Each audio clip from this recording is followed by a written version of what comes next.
Hello, I'm Mike, and this is Will, and we're the Tabletop Donkeys. Hello. We're bringing you issue 30 of Age of Sigmar Mortal Realms magazine today, and this issue we got a set of Azyrite ruins to add to our collection, and we are actually back filming in the studio, as it were, so hopefully normal service will be resumed from now on. We're heading quickly into this issue. First up, we have more history of the Stormcast Eternals and some of their battles, including the emergence of the Ideneth Deepkin as a result of the Necroquake, the sort of underwater elves. And here are some battles against orcs and chaos followers. There was some background on Tzeentch, the Changer of Ways, the chaos god who's obsessed with magic and various plots, that sort of thing. Yeah, he goes over there now. He has a strong rival with Nurgle. And a short story here about a Night Questor entering the Silver Tower and encountering some demons of Tzeentch. And then we have the build guide for the Azyrite runes we got in this issue. I think there is some customizability, but obviously you want to go by the way it's set up by the magazine. I've got the little well as well, which curiously is 3 pieces, which seems a bit odd. And then the painting guide, basically the same as the last one. You start with a coat of Korak's white undercoat, then wash it with Agrek's Earthshade. This piece has some metal gates, which will take a little while to do, but just paint them all silver and wash over them, and there's some little metal on the well as well. And then since we got some dryad bark recently, we can go and paint the wood on this and the previous ruins for the sort of rotten floorboards. So it's starting to look fairly complete now, and you can add it to the board and it's going to look pretty good. So with that over, we can look at some of the new rules and things that are coming up and get into the game.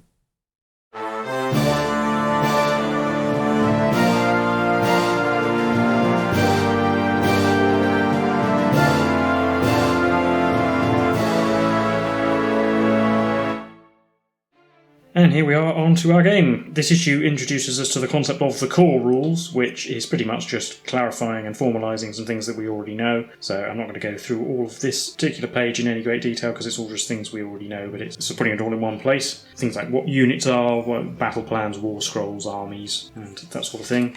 And likewise over the pages and description of how to roll a d3 and a few other bits and pieces.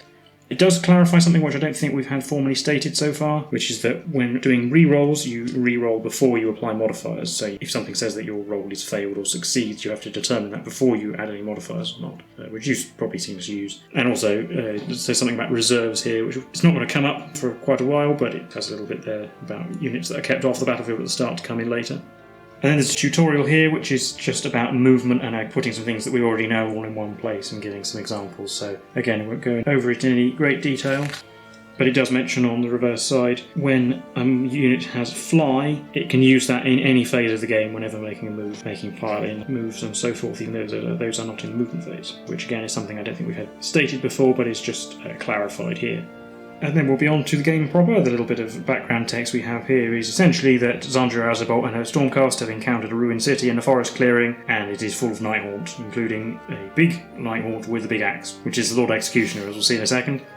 But we do get to add our new pieces of the ruins to the board, and this is just showing where to put them. The other piece of ruined wall and the little ruined well which go there, and you'll see them on the battlefield in a second. Onto the battle plan, the Haunted Ruin. So you can see the board set up there with all of the terrain and the models. Specifically, the Nighthaunt have the Briar Queen and her Thorns, 4 Grimcast Reapers, the Lord Executioner and 9 Glaive Wraith Stalkers, whereas the Stormcast Eternals are led by Xandria Azurebolt and consist of 3 Evocators, 4 Liberators and 3 Castigators. Our territories are exactly the same as usual, sort of about 4.5 inches on from either side. The Nighthaunt start setting up units, and then players alternate, and then the Stormcast Eternals have the first turn in the first battle round, and as usual, the victory conditions are the last one standing. That's it for our quick run through, and we'll have a look at the battlefield and get to the game. Here we are set up on the battlefield as usual, and you can see we've got our new ruins, so in the bottom left of the picture there's the new ruin there, partially in the Stormcast territory, and presents them an obstacle really for setting up as much as anything else. And then we've got the new well over here by a little bit of ruined wall, which probably won't come into play very much, but it adds a little bit more character to the battlefield. All the Stormcast deployment. We've got the Castigators down there behind the wall, you can just about see them. Hopefully they'll climb up on top of it. Then in the middle we've got Xandria Azurebolt and the 3 Evocators, and then the Liberators on their left flank.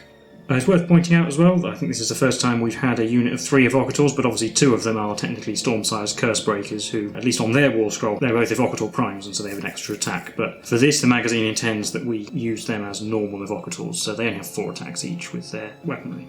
And over on the Nighthaunt end. So we've got the Thorns of the Briar Queen herself, Grimghast Reapers, the Lord Executioner, and then all the Glaive Race. Well, that's it for all setup on the battlefield. The Stormcast get the first turn in the first battle round, so we'll be on to Stormcast turn 1. In my hero phase I gain a command point, and I'm not going to use any spells because Xandria's damage spells are not in range. Won't be able to get her in range to restrict the Nighthaunt movement. They can't hurt me either, so there's no point casting Mystic Shield, and my Castigators won't be in range to shoot, so there's no point using Empower from the Evocators either. So on to the movement. I'm going to run with these Castigators, because as I said, they can't get in range, but I would like to get them on top of the building. It's 3 inches up, and they've only got a 5-inch move, so I could do with running. And rolling my run move. I get a 4, so they can go 9 inches in total. So that run move is easy enough to get them up here, up to the front of the ruin, so they've got a commanding view of the battlefield. Obviously they can't shoot this turn, but they're not in range anyway, so it doesn't really matter.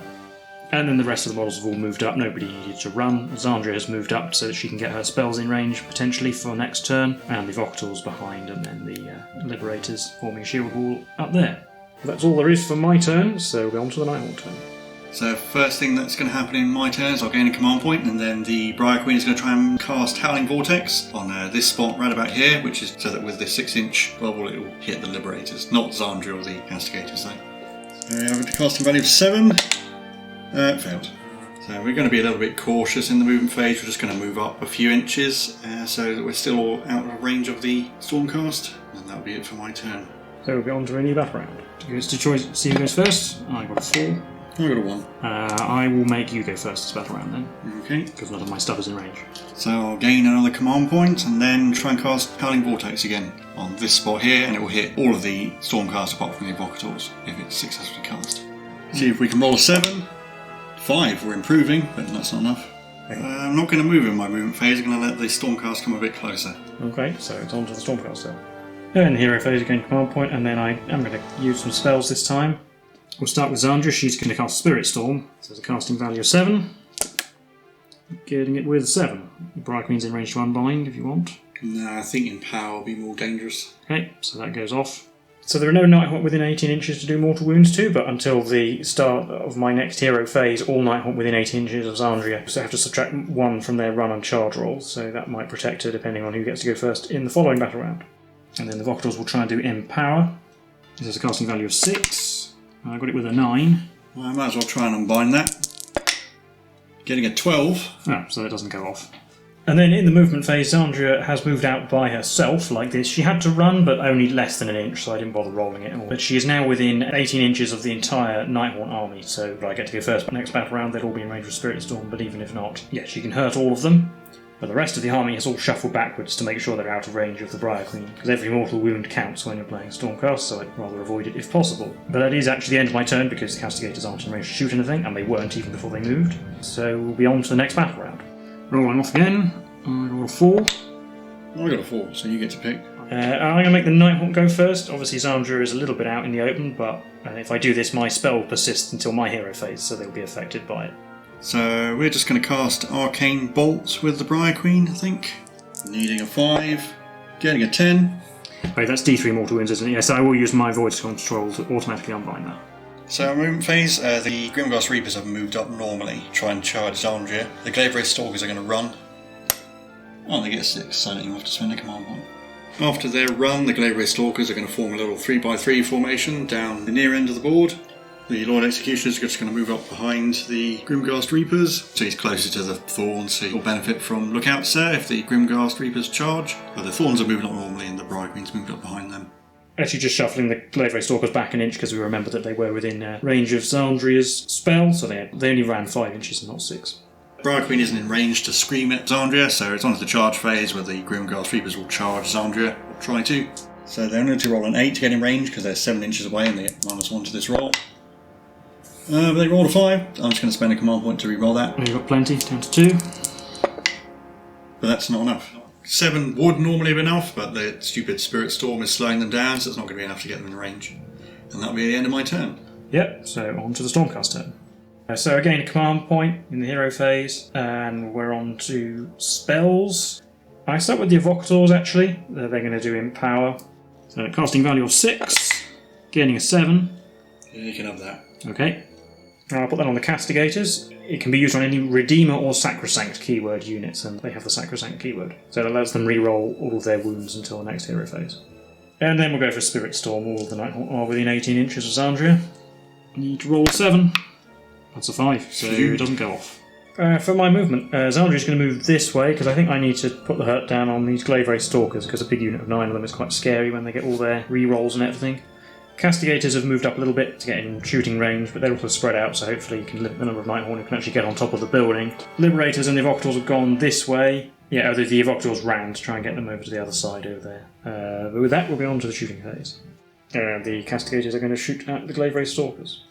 And we will do power to accuracy with their bows, allowing them to re-roll misses. As previously, I'm never going to do power of their bows because Nighthaunt ignore rend, so there's no point doing that. Got the 2 normal ones then, hitting on 3s but re-rolling. They both hit, and the 6 generates D3 hits. So I'll roll that now. On 3, so that's 4 hits so far. And the prime hits on a 2, but re-rolling. So he hits with a 6, so that's another 3 hits. So 7 hits out of 3 shots. Excellent. And then we are wounding on 3s and re-rolling everything thanks to Empower. Re-roll. That's 6 wounds in total on the Glaive Race. 6 4+ saves. Oh. Well, failed all, made all but 1. Well, I'll take away this one. On to the charge phase. I might as well go for a speculative long charge with the Liberators while they're within 6 of Xandria in case they need to re-roll. So they're looking for a 9. Getting a 5. I will spend a command point because I've got 3. Re-roll into an 8. So that's not enough, so they don't get in. Xandria will charge as well. She needs a 3. No, she rolls an 8. So Xandria will come to here within half an inch of the Chain Rasps, but she's within 3 inches of the Grimdar's Reapers, and at the start of the fight phase, because I'm not doing any more charges, she will shatter all 3 of her Spirit Flasks. So that's going to do 3 mortal wounds to herself, and then 3 to each of those 2 units. So I'll take away the 3 regular Reapers. I guess we'll take away these 2, and that one. And Xandria is down to 2 wounds. And then she will pile in a little bit just to get a tiny bit further away from the other Nighthaunt and make her attacks. She has 3 attacks that hit on 3s. Oh dear, that's 1 hit, and it wounds on a 3. It does wound at least. 4+ save. Made it. Glaive Race are going to pile in around Xandria. So they've got 10 attacks, hitting on 4s, re-rolling everything because we're attacking a unit that charged. 6 hits so far, and with re-rolls, another 3, so 9 hits. Wounding on 3s. 6 wounds. 6 3+ saves because no rend. And we take 2 wounds, and that's enough to kill her. Hey. So that is enough to finish off Xandria. They took 3 casualties, so no battle shock test. They took 4, so no battle shock test. So that's the end of the turn and the end of the battle round.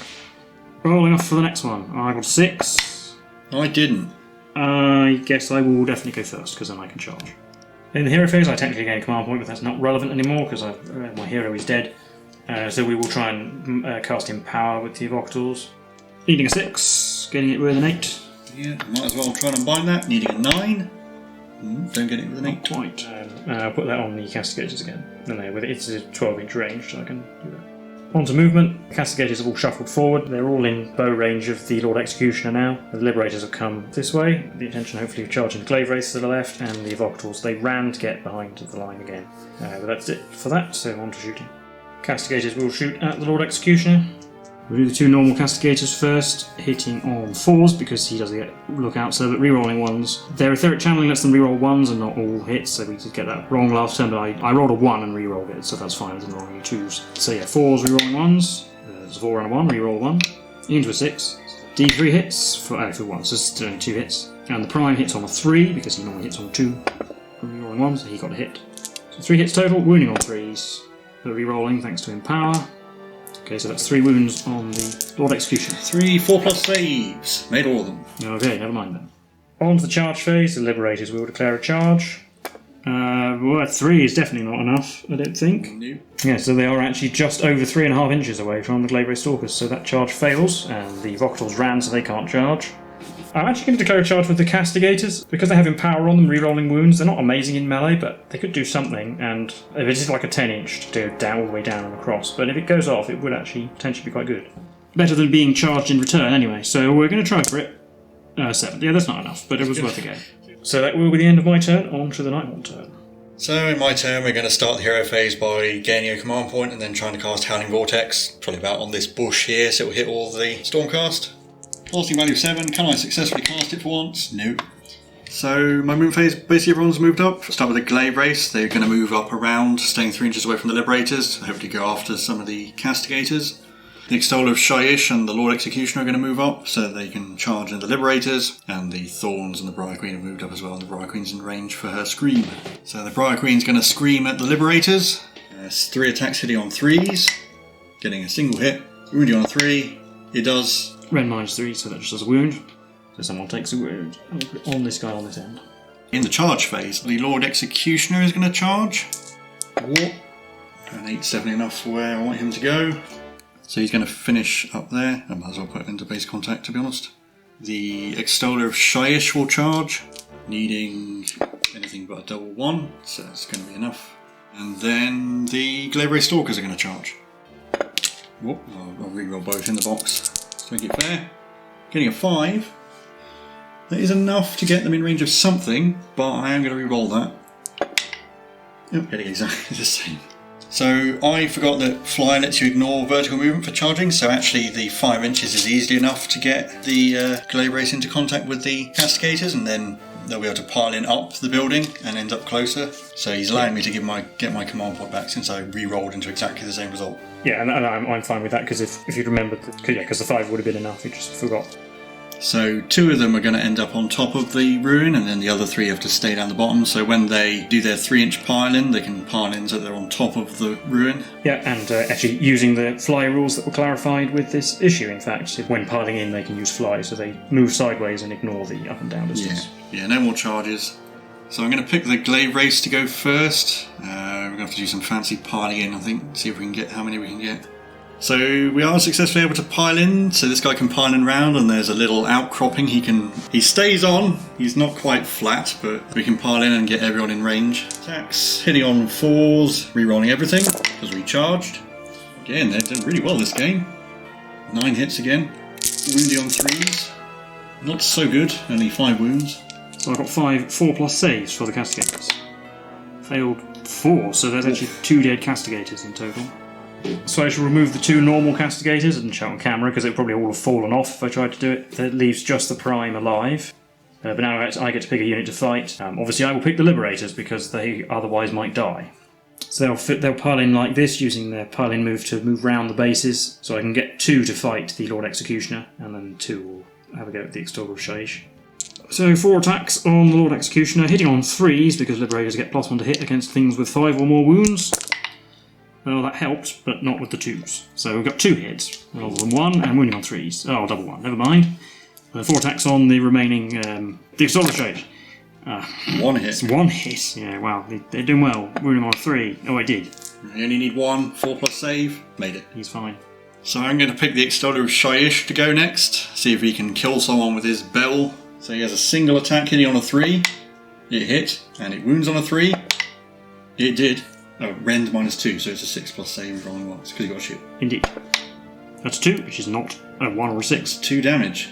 So that inflicts 2 damage, which will kill this guy and put a wound on that one, but because the Extoller killed a model with his bell, he gets to inflict a mortal wound on a unit within 3 inches of himself. That's the Liberators. It'd be the Liberators. Yeah, he's not close enough to the Evocators, so that mortal wound will actually kill off this guy as well.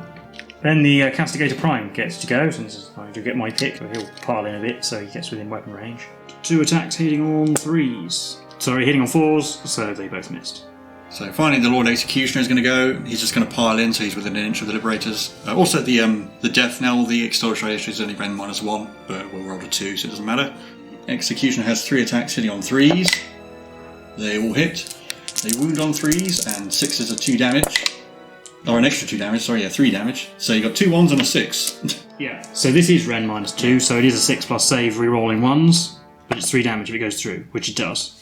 So we'll kill this one and leave that one there on 1 wound. So that's the end of the fight phase, on to the battle shock phase, where I think for the first time I actually have to take a battle shock test and I can't ignore it with a command point. So both the Castigator Prime and the remaining Liberator have to take a test. So the Castigator Prime has a bravery of 7 and he lost both of his 2 friends, so adding 2 to this roll means a 6 will fail. No, he's alright. And the Liberator is also bravery 7, but he lost 3 friends, so a 5 or 6 he runs away. No, he's okay as well. That is the end of the turn and then the battle round, so we're on to a new one. Rolling off for the next battle round. 4 for me again. Well, I will go first. In the hero phase, we'll go for Empower. Needing a 6. That's getting a 6. But you can potentially unbind that. Yeah, going to try and unbind that. Needing a 7. Getting an 8. Yeah. No Empower for you. My Evocators are going to come round like this. Hopefully I'm going to charge the Lord Executioner. The other 2 of my models will stay engaged in combat, because if they retreat they probably won't have a great deal of impact left on the game, and I kind of need all of my models to pull their weight at this point. So yeah, on to the shooting phase. So the Castigated Prime gets to shoot at the Glaive Race. We do power to accuracy again obviously, so 1 shot hitting on 2 re-rolling ones. Re-roll a 1, all into a 2, which is a hit. Wounds on 3, oh we did. 4 plus save. Failed, so dead Glaive Wraith. Take away that one. On to the charge phase, the Evocators will declare a charge. They rolled a 3, that is the bare minimum. So obviously they're the only charge, and they'll fight first with them, and they'll pile in around like this, so they're all going to put their attacks on the Lord Executioner. I got 13 attacks, because I got 4 each on the normal people and 5 on the Prime. These hit on 3s. Yeah, if I can get them all out of my hand, 1 fell out the box. That was 9 hits, these wound on 3s. That is 6. 6, 4 plus saves. Made 3 of them, failed 3 of them, so he's down to 2 wounds. Then I get to resolve my Celestial Lightning Arc, so I pick a unit within 3 inches, and for every model in my unit we'll roll 2 dice, and on 4 pluses that unit takes mortal wounds. I will pick the Lord Executioner for this. So we get 6 dice and 4 pluses do mortal wounds. We've got 4 there. Yeah, he does ignore mortal wounds on 5 plus though. Yeah, come on, big roll. No, I didn't ignore any. And that's the end of him if he'll let go of the models. Yeah. Yeah. But that's their attacks resolved, so now the Nighthaunt get to pick something. Well, I'm going to pick the Extoller of Shyish. Makes sense. So he's got 1 attack hitting on a 3. It hit. Wounds on a 3. Yeah, it does. Right, so it's a 5 plus save, re-rolling ones this time. Rend -1. Well, that's a 2, so it does die, and that's a mortal wound to the Evocators as well. Yep. Yes. So the Liberator is killed, and we'll put a wound on this Evocator, and they've got 3 wounds each, so that one's down to 2. That means I get to go with the Castigator Prime, who will stay where he is. 2 attacks hitting on 4s. Oh, he got a hit this time. Wounds on a 4. No. So we can pile in and get everyone involved. 8 attacks from the remaining Glaive Race, hitting on 4s. We've got 5 hits. No re-rolls this time because we're not attacking a charging unit. Wounded on 3s. Only 2. So 2 4 plus saves. And made 1 failed one, so he is actually still alive on 1 wound. That is the end of my turn. No battle shock test necessary, so on to the Nighthaunt turn. So in my turn, I'm going to try and cast Arcane Bolt. Needing a 5. Getting a 10. Well, that's the big version, but the Evocators can unbind, so needing an 11. No, that's a 9, so it does go off. So I'm going to put it on the Evocators. Okay. D3 mortal wounds. 1. This Evocator goes down to 1 wound. In my movement phase, the Briar Queen is going to move so she's 10 inches away from the Evocators, so she can scream at them. The Thorns are going to run, and they're going to manoeuvre themselves, so they're forming a sort of wedge around the Briar Queen to make it harder for her to get charged. And the Glaive Race are going to retreat from the Castigator Prime, but because they can go down the building, they're technically more than 3 inches away, so if they charge from there, they can actually just charge really easily. Yeah, it's because they ignore vertical movement, it's like a 1 inch charge back up, but they are more than 3 inches away because you measure that diagonally.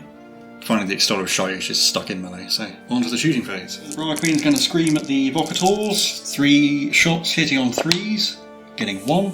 Wounds on a 3. It does. Rend -3, so no save. Yep. So that will kill the wounded Evocator. Then we're on to the charge phase, where the Glaive Race will charge the Castigator Prime. I mean, getting a 4, that's the minimum, basically. Yeah, so they'll finish their charge like that and get everyone in range. And in case you're wondering why, it's because they get to reroll hits if they charge, that's why, Yeah. But they can retreat and charge. So I'm going to pick the Glaive Race to go first, just to kill off that Castigator. We've got 8 attacks, hitting on 4s, rerolling everything because we charged. Oh, good job we charged. It's a little bit better. 5 hits. Wounding on 3s. Getting 2 again. 2 4 plus saves. Oh, but I did fail 1, so he is dead. It's the end of the Castigators, leaving just the Evocators to fight. So they'll pile into the Extoller of Shyish. Very, very close, but they're just outside of 3 inches of the Thorns of the Briar Queen, so they won't be able to do any mortal wounds to them with the Lightning Arc, or indeed bring them into combat for that matter. So we'll just have our normal attacks. So we've got 9 attacks, hitting all 3s. 6 hits. Wounding on 3s. Only 3. 3 4 plus saves. No. And the last Grimghast Reaper will die. But as I said, not quite within 3 inches to do mortal wounds. So that is the end of the battle round. No battle shock tests, because they are Bravery 8, and we're on to a new one. Rolling off. I got a 6. Oh yeah, because I went first last battle round, I get to choose. I will go first. In the hero phase, we'll try and do Empower, needing a 6, getting a 7. Going to try and unbind that, needing an 8. Nope. Oh, so they'll put that on themselves, obviously. Yeah. Then in the movement phase, we'll move over there. We're going to need to get rid of the Briar Queen because she's the biggest threat left. And then straight onto the charge phase, where we'll declare a charge. Needing obviously a 3 to get the Chain Rasp, but I'd like to get more. 5, I don't think that's going to be enough to get the Briar Queen, but I can't re-roll it. So 5-inch charge will take them to here. And then piling in 3 inches round the base of this thorn brings them within 3 inches of the Briar Queen. Does mean she'll get to attack them, but it also means I can put my Celestial Lightning Arc on them once they finish their attacks. But obviously they have to put their attacks on the Chain Rasps because I couldn't charge close enough to actually attack the Briar Queen herself. We've got 9 attacks on the thorns of the Briar Queen, hitting on 3s. That's 7 hits, and then wounding on 3s, re-rolling because of Empower. So re-roll that 1 on that 2. Into wounds, so 7 wounds. 7 5+ saves. Oh, I didn't make any of them. So they're all dead. That's not too worried about that. So that's the thorns all dead, but we do get to do our lightning arc on the Briar Queen. So 4 dice, because there's 2 of them left, doing mortal wounds on 4s. 3. Down to 2. So she gets to hit back. Yep, so she's got 1 attack hitting on a 3, which does not. That's the end of my turn, on to the Nighthaunt.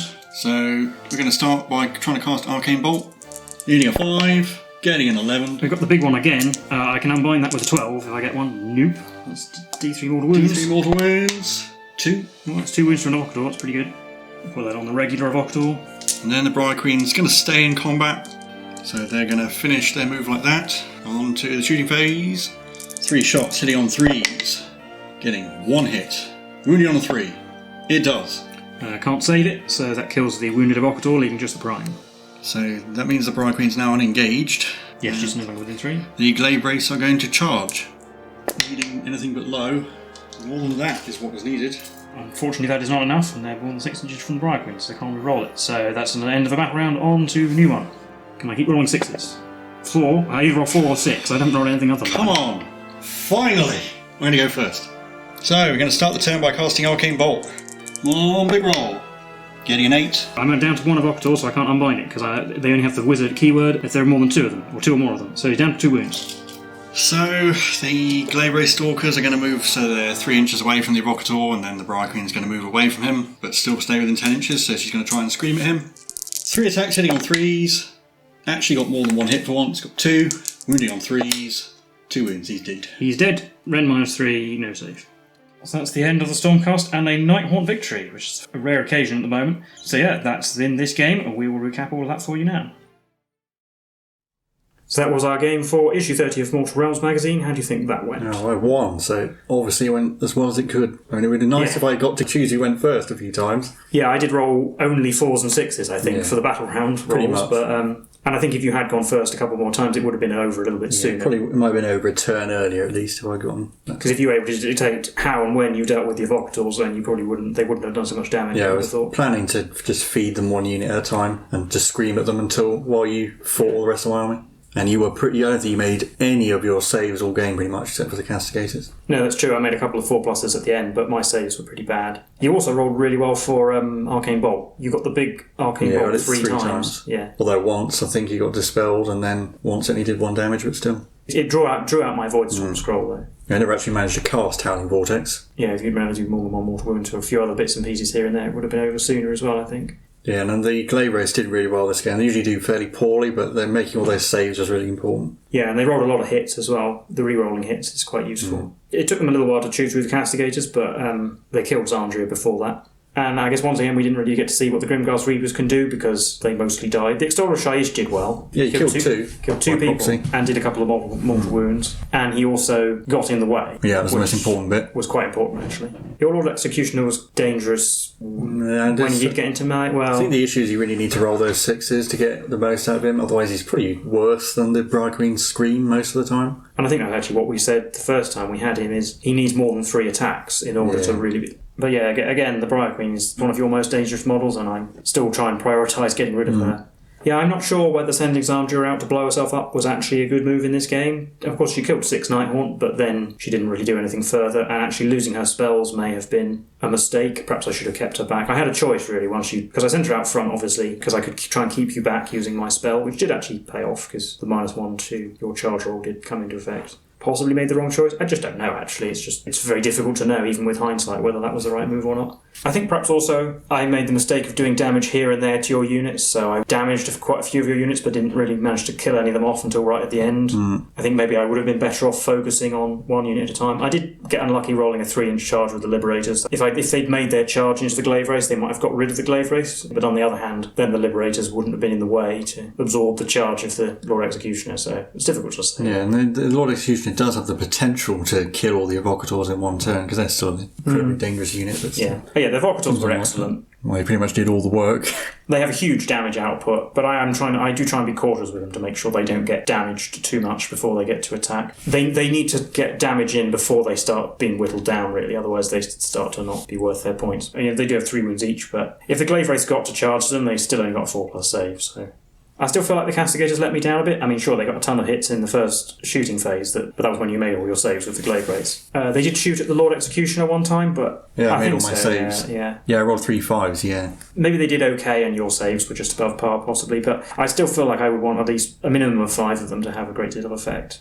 And obviously we got to see our new terrain actually be involved in the game. I mean, obviously I put my Castigators on top of it, partly because it was a good place to stand and it looks good, but also to try and show off the new piece of terrain so it didn't just become a part of the background, really. It's a big inconvenience to you as well. If you don't have Castigators or anything, there's probably no reason to really go up there, because you've actually got to go around it. Absolutely. As we saw, the Nighthaunt can float around it as they choose, really, and they really have the advantage when fighting among terrain because they're so much more manoeuvrable. So you could put people up there and try and limit the number of Nighthaunt they can have. If you manage to just have people standing on the edge, the Nighthaunt can actually fit up there to fight because the weapon range isn't long enough. Put a unit of Liberators and a Wizard up there, fill out the spaces so that there's enough room to get into combat. Unfortunately, I think this is the last kill everything game. From now on, we're actually using objectives, so that's probably not a good plan in most cases.